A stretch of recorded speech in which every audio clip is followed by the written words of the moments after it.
అందరికీ నమస్కారం. నేను doctor Ravindrachari, consultant pulmonologist, chest physician, ఈ హాస్పిటల్ కరీంనగర్. ఈరోజు మీకు మన లంగ్స్లో ప్రాబ్లమ్స్ రావడానికి కారణమైన ఒక చిన్న విషయం గురించి చెప్పాలనుకుంటున్నాను. అదేంటంటే ధూప్ స్టిక్, అగరబత్తీలు.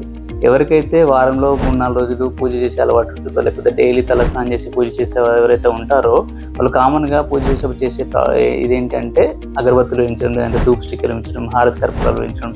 సో ఎవరైతే రికరెంట్గా వీటికి ఈ ధూప్ స్టిక్ స్మోక్ కానీ లేకపోతే అగరబత్తి పోక్ కానీ ఎక్స్పోజ్ అవుతూ ఉంటారో దా పొగలో ఉండే కొన్ని రకాల రసాయనాలు, అంటే కెమికల్స్, కార్బన్ డైమోనాక్సైడ్ కానీ లేకపోతే కొన్ని రకాల హెవీ మెటల్ గ్యాసెస్ వల్ల ఏమవుతుంటే లంగ్స్ అనేది ఒక రకమైన రియాక్షన్ వల్ల వాళ్ళకి రికరెంట్గా జలుబు రావడం, గొంతు పట్టేయడం, లేకపోతే ఆస్మా రావడం, సిఓపిడి రావడం జరుగుతుంది.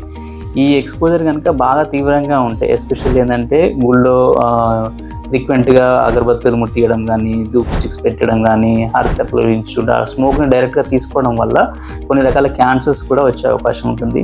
సో ఇది తగ్గించుకోవడానికి మనం ఏం చేయాలంటే, మనం ఎప్పుడైతే ఇటువంటి అగరబత్తులు ముట్టించినా కానీ, ధూప్ స్టిక్ పెట్టినా, హారతి కర్పూరాలు పెట్టినా కూడా ఓపెన్ ఎయిర్లో చేయడం ఉత్తమం.